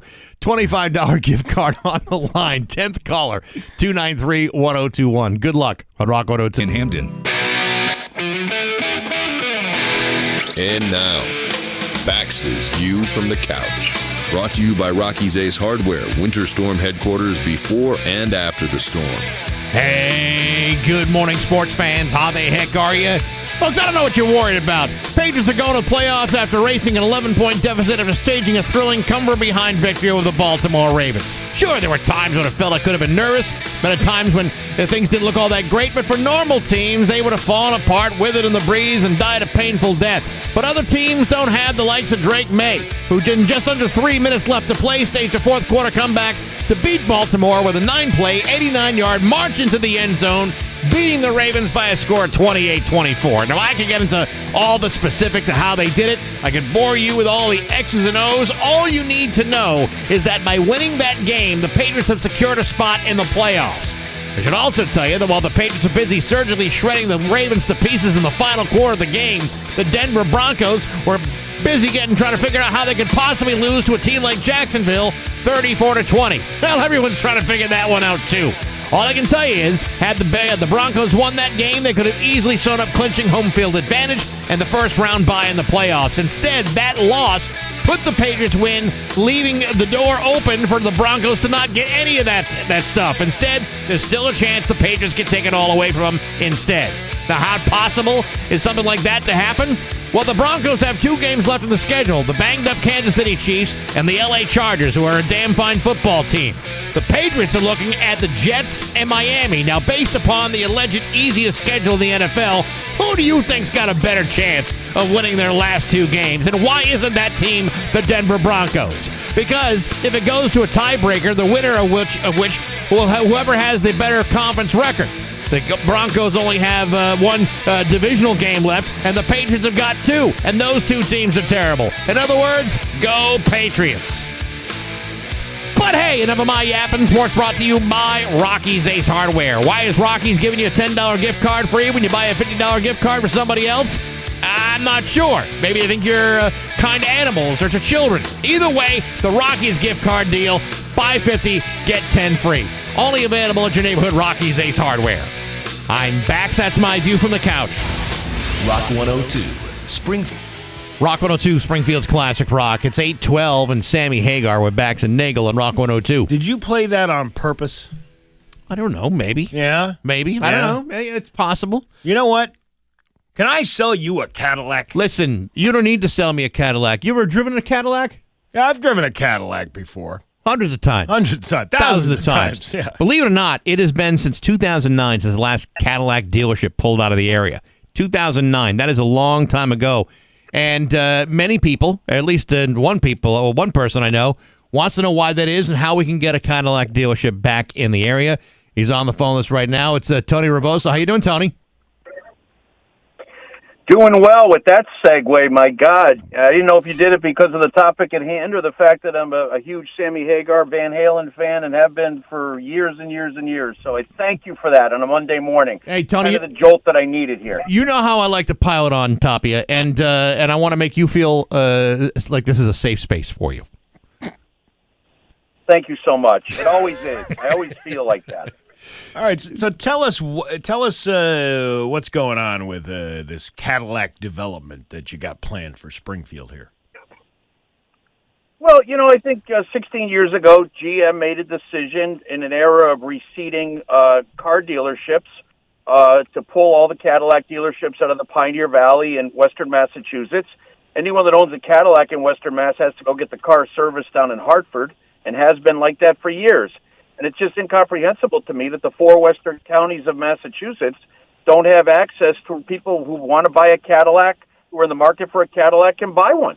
Well, I've come to say that how can you really be a true Hall of Fame city without a Cadillac dealership? I mean, we were without Mercedes for years when Lou Bar left West Springfield. It took a number of years before Mercedes-Benz of Springfield came back. So I think the time is right at a time that Cadillac is on the uptick, both in terms of its restored prestige as well as appealing to the younger segment. And, of course, you had those great ads with Led Zeppelin playing. And I think, again, the timing is right to see a restoration of the Cadillac brand to the city of First. Tony, give me a little bit of history here, because 16 years ago, I believe the last one that was still around was Orr downtown, if I'm not mistaken, or in the South End. But nevertheless, what was the reason why they decided to pull out? Was there a reason given, or was it just a corporate choice?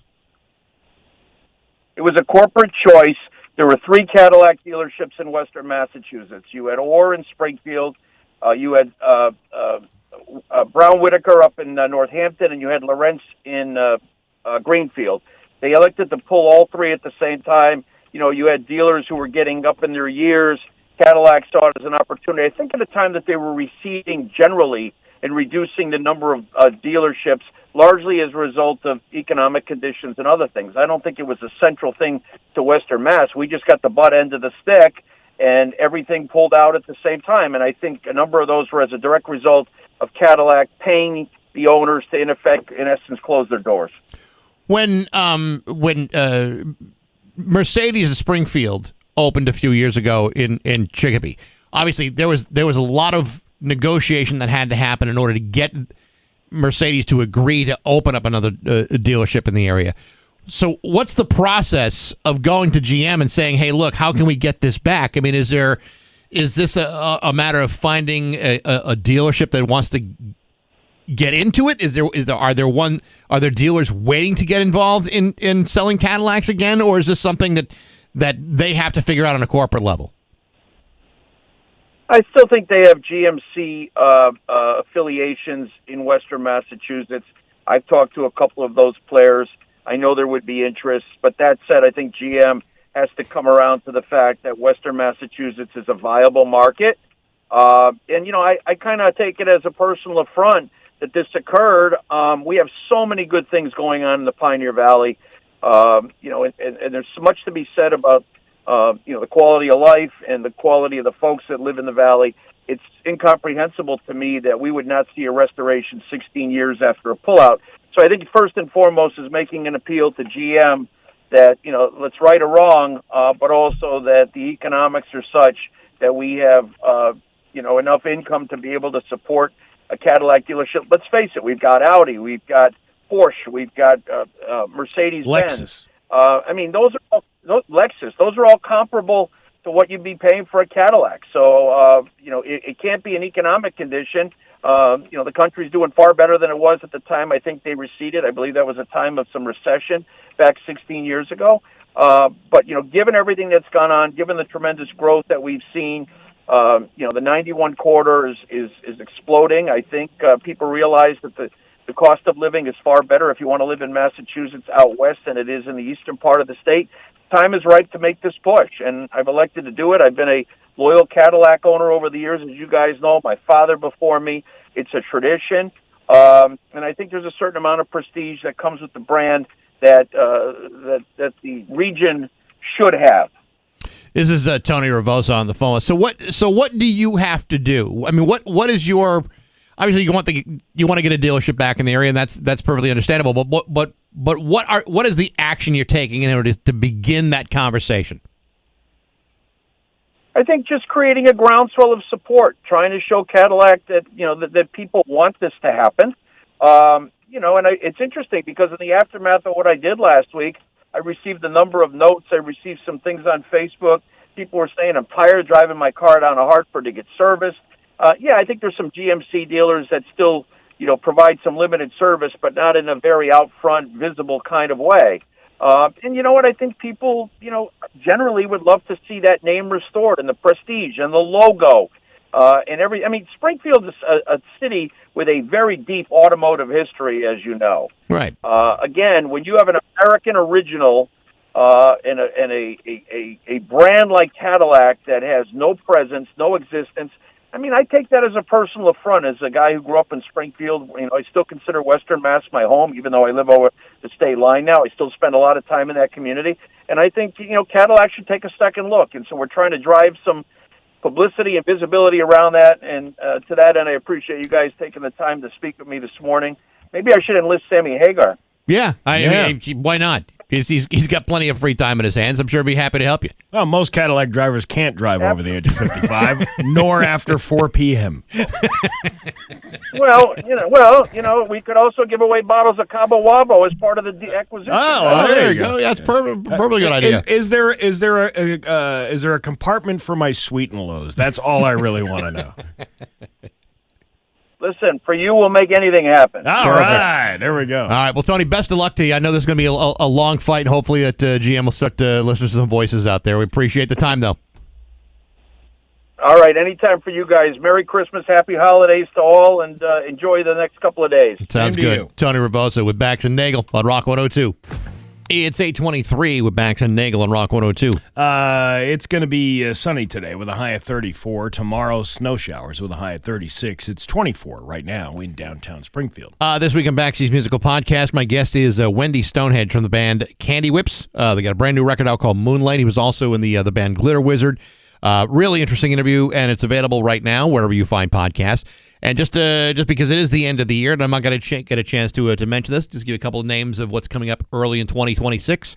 I'll be talking to Stu Cook from Creedence, also Brian Baker from Bad Religion, and he played with Minor Threat and Junkyard and a bunch of other things. And also welcome back Happy Chichester, who's a guy who's played with everybody from, he was heavily recruited to join the Foo Fighters. I've talked to him before. Really an amazing musician.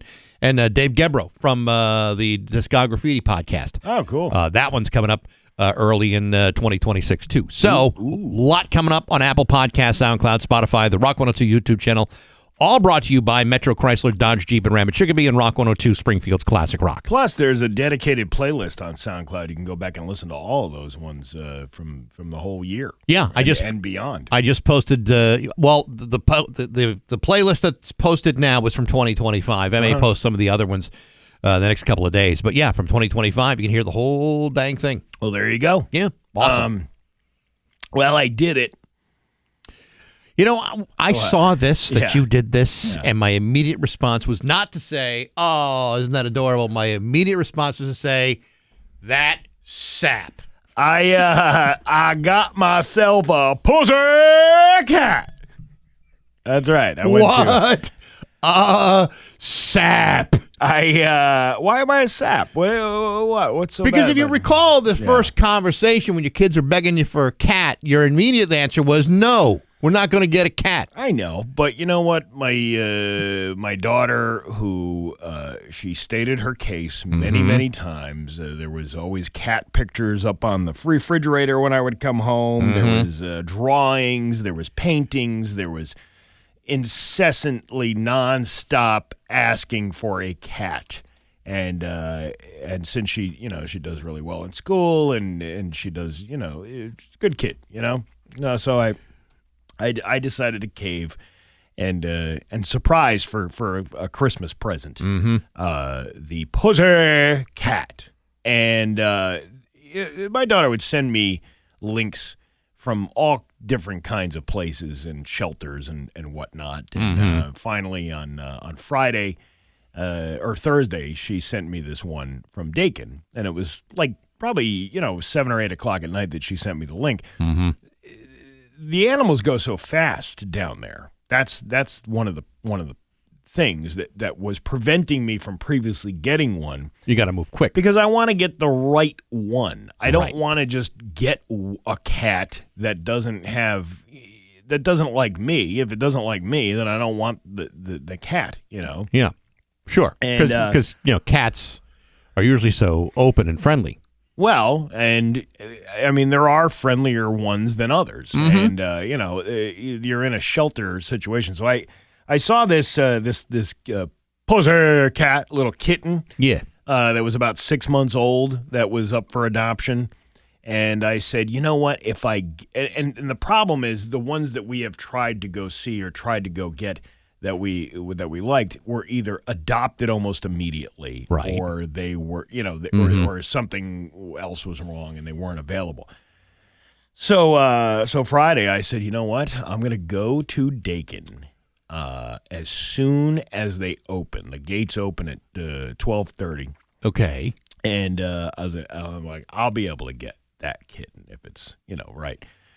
Soon as I walk in the door, they're like, "Well, which one are you looking for?" And I said it was this one. Skillet was the Skillet was the name of the thing. And she said, "I'm sorry, somebody called over the phone and paid in full this morning for Skillet." Yeah.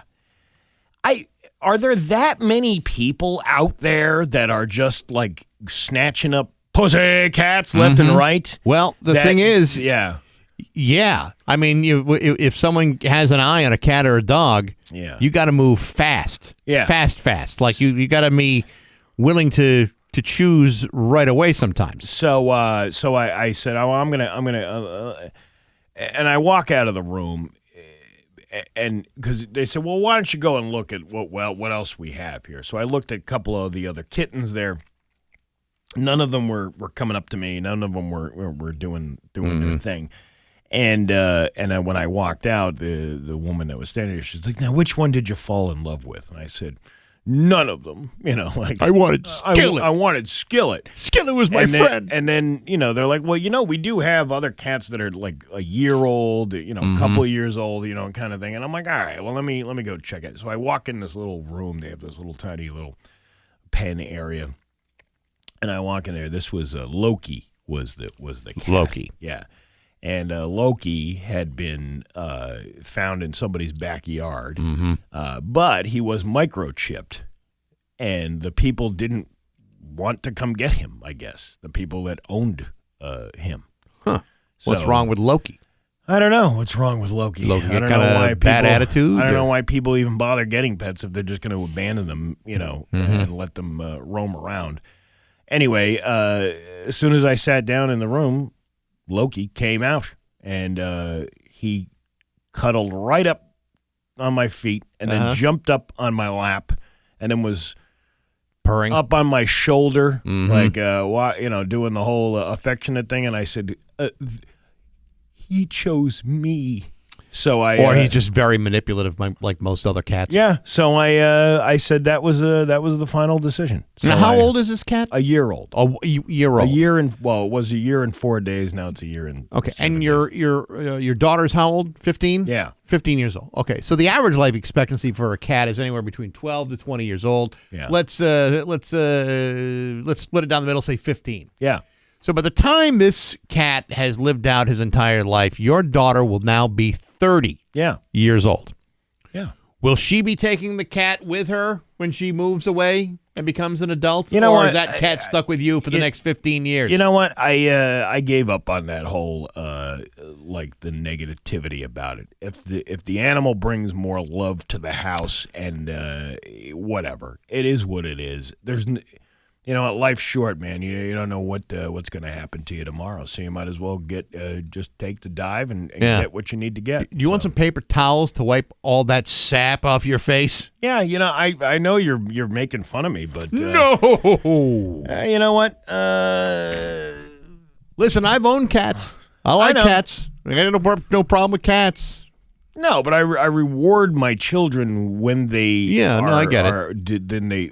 Was this a cat for spine exchange at Dakin, where you left your spine behind and you go home with a cat in a box? I was really excited to get the cat. And I took the cat. Actually, there was a guy that came in right behind me who was looking for that particular cat. I saw him online, and I'm like, I felt bad a little bit, but then I'm like, now somebody else knows how I feel because all the times I've gone in there, and then the ones have been gone. Listen, someone broke your dreams by taking Skillet away. Yeah, that's right. Now you got Loki. You gave Loki a brand new name. Yes, his name is Daniel because he looks like Daniel Tiger. So we've agreed as a family to call him Daniel. And he's terrific, because he's a cat. Yeah, that's great. And he, as I said in my video over the weekend, he loves long walks throughout the house. He's checking out the surroundings, trying to get used to things.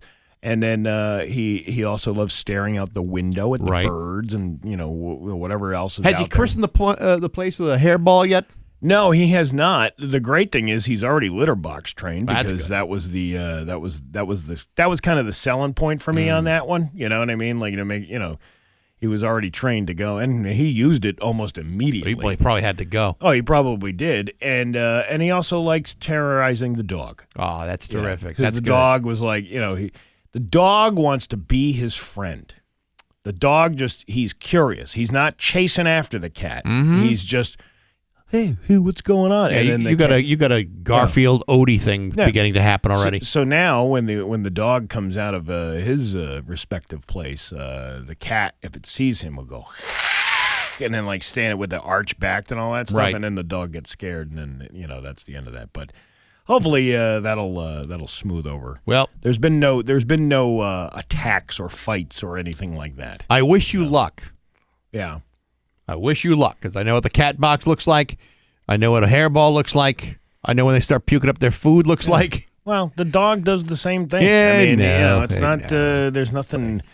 Whatever. It is what it is, and That's a happy moment. Merry Christmas at the house. It's 8:34 with Bax and Nagle on Rock 102. 8:36 with Bax and Nagle on Rock 102. It's time for news. Here's local radio icon Steve Nagle. Thanks, Bax. A Springfield police officer shot and killed an armed man experiencing a mental health crisis Saturday afternoon. According to the department, around 4:40 p.m., a 911 caller reported that a man was exhibiting psychiatric behavior while armed with a knife on Worcester Street in Indian Orchard.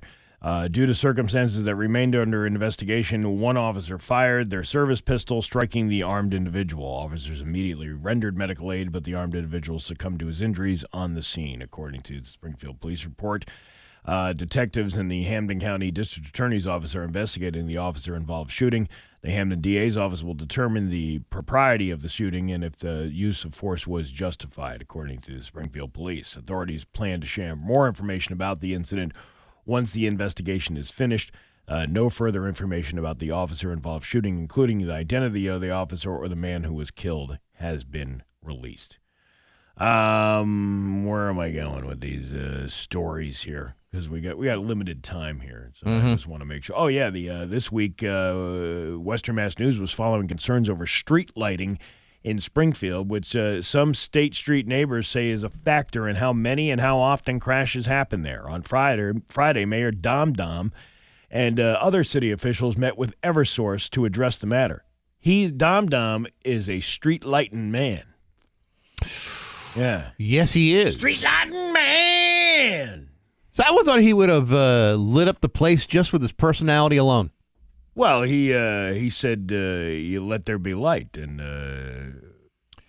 it is the city of bright lights. Yeah. Yeah, I would imagine all we got to do is change some bulbs in the area. We're all set to go. Sarno expressed his appreciation for community members bringing attention to the issue. He says work is still underway to enhance the street lights by retrofitting them with LEDs and adding new ones to the area. It's not adequately lit. According to numbers Eversource presented during the meeting, this year nearly 4,000 streetlights have been replaced and over 1,000 repair ticket work orders have been completed. Over the last 3 years, Eversource has replaced around 13,000 lights. Out of the 2,300 decorative lights throughout Springfield, more than 400 of them are on State Street, over 50 which have been converted over to LEDs. Dom assured this progress will continue. I am the street lighting man here in downtown. Judy Matt does her part with the lights, but I'm going to be doing my part and laying the iron fist on Eversource. He illuminates every room he walks into. Every single room. I walk in, the whole room lights up immediately. And I expect no difference on State Street. Yeah. He can go in any dark room. Any dark room, and all of a sudden it's like a 500 100-watt bulb are lit. There is a down when you get off 91. I'm not sure what exit number that is, but it's the one in front of the Belize Chevy, right there on Columbus Avenue. Yep. There's something with those lights, those particular lights that are there, the street lights. They're blinking. They're like, it looks like a disco. Maybe it is. Or a haunted street, you know, right. Because the lights are just like kind of flashing back and forth. I don't know what that is. Did they not put in the proper? Because I know like LEDs run on different. I don't know how that. I mean, I'm not like an electrician. Now, you probably got like a wet wire in there somewhere, starting to short out. Yeah, something's happening down there, but it's kind of spooky. It's very, very spooky. I'm not an electrician. By any means, but I think if you just tap on the bulb, that should pretty much solve it. That's a shock. You're not an electrician like that. I'm a dim bulb. Oh, is that what it is? Yeah. Let's see. Down in South Windsor, a woman was charged with assault for a domestic violence incident in which she bit a victim's nose. I got your nose. They identified the woman as 37-year-old Andrea Royce of Manchester. According to police, Royce was taken into custody around 2:30 p.m. on Friday. They said in addition to biting the victim's nose, she struck the left side of the victim's head. She was charged with third-degree assault and released on a $2,500 non-surety bond. He was given a court date of Friday in Manchester. I once saw a documentary many years ago. These two guys were living with each other like roommates, right? And one of the guys, kind of stockier of the two, would go and grab his roommate's nose and pull it off his face. Yeah. And the guy who lost the nose would say, "That's not funny, Ernie."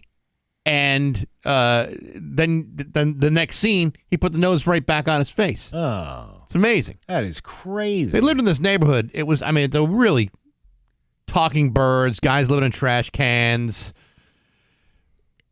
hairy elephants that were not seen by most people who lived in the streets. Are you describing Sesame Street?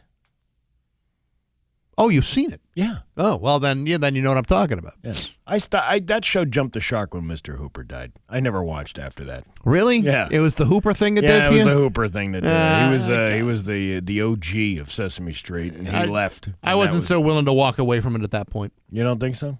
No, I didn't. I don't know that's the part where it jumped the shark. I don't know if that's the case. Remember the rumors in the 80s that were like urban legends? Did you hear Gordon from Sesame Street got busted selling cocaine? Like, it was all these these things that people were nefarious things that people were doing. I remember when Bob would sing, who are the people in your neighborhood? Yeah. And one of the people in the neighborhood was Gordon the crack dealer. Oh yeah, He's one of the people that you meet when you're walking down the street. Yeah, I think Bob was up to some no good stuff too. Remember we talked to him? Bob McGrath. Yeah. Sure. Yeah. He was like 99 years old at the time. Yeah, but he did the interview pretty well. He was still with it. Oh, sure, pretty he was. good. I how many? I have like 4 albums with Bob on the cover. The 4 different albums that he was on. I had a record. I wish I still had it because it was actually one of the better kids records. Yeah. Was Roosevelt Franklin. Oh yeah. I remember that. It was fantastic. Roosevelt Franklin knew his ABCs and his 1, 2, 3. You could count that. You could count anything. I kind of miss those children's records. Yeah. The Sesame Street ones. I had it was the Bruce Springsteen parody. Instead of Born to Run, it was Born to Add, and it was Bert and Ernie on the front. See, to me, that's where they jumped the shark. You think so? For me, personally, yes. I don't think you know good music when it hits No, I you in the face. I know good music. I'm just saying, if you jump the shark when Mr. Hooper died for you. For me, it's like now they're going with the Springsteen crowd. I just didn't buy it. How come you never had one of those on your Backseas Musical Fun Bag, one of the Muppets, to talk about those albums of the past? If I could find Roosevelt Franklin, and we talked about some of his musical career and how he was ceremoniously erased from the show. Yeah. For racial reasons, I would want to know what's going on. All right. That's just me. Your Pioneer Valley forecast today is going to be sunny with a high of 34. Tomorrow, snow showers with a high of 36. It's 25 right now in downtown Springfield. I'm Steve Nagle, and that's the news on Rock 102. Oh, yeah. Xfinity is the network you can rely on. It's 8:46 of Bax and Nagle and Rock 102. Mason's Mission, an animal charity group founded by Tina Peralton, based out of Westfield, is proud to be hosting their 3rd annual holiday gala on January 3rd. And on the phone to talk with us about that is Tina herself. Good morning, Tina. How are you? Good morning. I'm good. How are you? Good. So tell us a little bit about Mason's Mission first, and tell us what the organization is all about.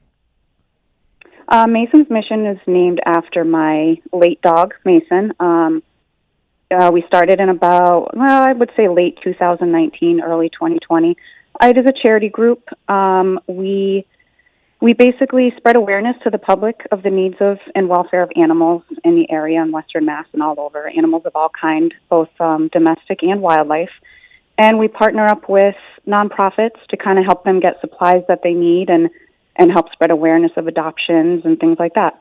Is there a physical building? Is there like a physical shelter to Mason's Mission? There is not. That is the long-term goal. I'm hoping for 2026 I would like to become a 501c and then go from there. One of the nonprofits that you're looking to benefit on the holiday gala is Cane Crusades that provides. Give us a little education about what Cane's Crusade is all about. We've talked to them before, but give us a little bit of a understanding of what they do. Okay, Cane's Crusade is run by Kim George, and Cane's is also named after her late dog, Cane. It's a pet advocacy group. They provide solutions to keep pet families together. So when a family is having some troubled times, maybe they can't afford food for their pet, they can reach out to Cane's, and they go through a process to see if they qualify for help from them, and they supply care kits with food and treats. They can help with medical bills. Their goal is to keep the pet in the home so that the family doesn't have to surrender the pet. Right. So the event you're doing is coming up on January 3rd. Tell us a little bit about what's being planned. Cane's Crusade is our yearly gala, which we have every January. This is our third year, and it is held at the Castle of Knights in Chicopee. And we partner with different organizations and companies that kind of help us kick it off, like Bridal Corner and Trinity Jewelers and a few others, All Stars Dance Center, and they all kind of help. And we all get together and we get dressed up and we have a good time at the Castle of Knights, and we have raffles and there's a DJ and dancing, and all of the proceeds that we raise for that goes to Cane's Crusade. Yeah, I noticed you had, first you have a performance by Amanda Rowe, and then you're going to have dinner. Amanda Rowe will be there this year. This is her first year with us. And then the folks over at All Stars Dance Center, they'll be doing something. And then DJ J. Cody, I can't believe you hired that guy. I know him very well. I'm just busting him. Yeah. No, I know he's great, and he kind of stepped in last minute. Our DJ had another commitment that he had to change the date on us last minute, and Jay's actually donating a photo booth for this year. Oh, nice! That's awesome. Yeah. So this is happening at the Castle of Knights January 3rd from like 5 to 10. If someone wanted to buy tickets, what should they do? There's 3 different ways to buy. You can find the tickets on Eventbrite and just search Christmas with Cane, spelled with a K. Christmas is with a C. Cane's is with a K. Right. You'd be surprised. Oh no, I wouldn't be surprised at all. And there's also Cash App or Venmo. Most people buy Cash App or Venmo, which can be found on the event page.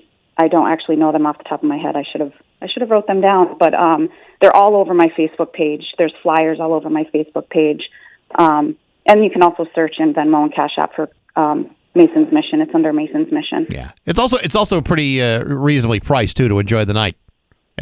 It is. It's $55 a person and $100 per couple, and that price is amazing. Susan at the Castle of Knights is very good to us.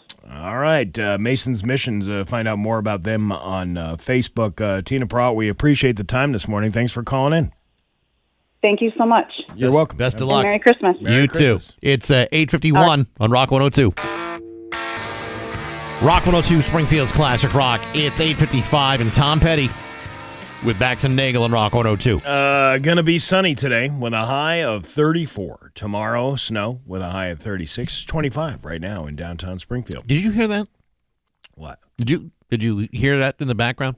Is that Santa's sleigh landing on the roof of this place? Or no, that is the sound of my vacation being less than an hour away from right now. Oh, I thought that was the demolition happening on the building. No, believe me. Nothing.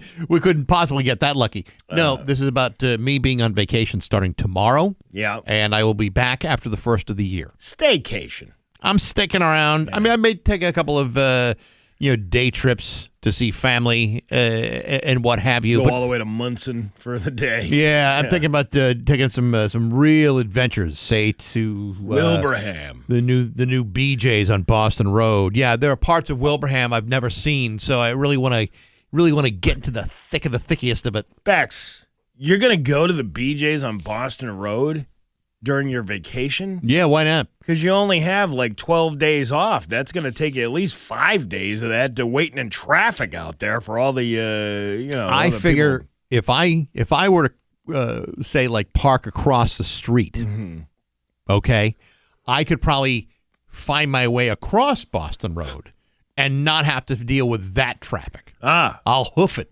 You know what I'm saying? I'll walk. You're going to walk? No, you're not going to walk. Walking, I'm just saying. We need a skywalk from one side of Boston Road to the other. I mean, tunnels. I'd like to see tunnel technology. I'm all very good about going underground. I don't know. I'd rather have the skywalk.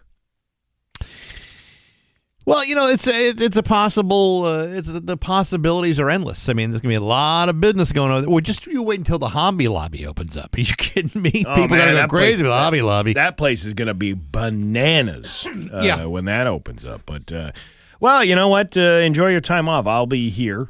Yep. I'll just. It's like a vacation anyway when you're not here. I don't have to really do much.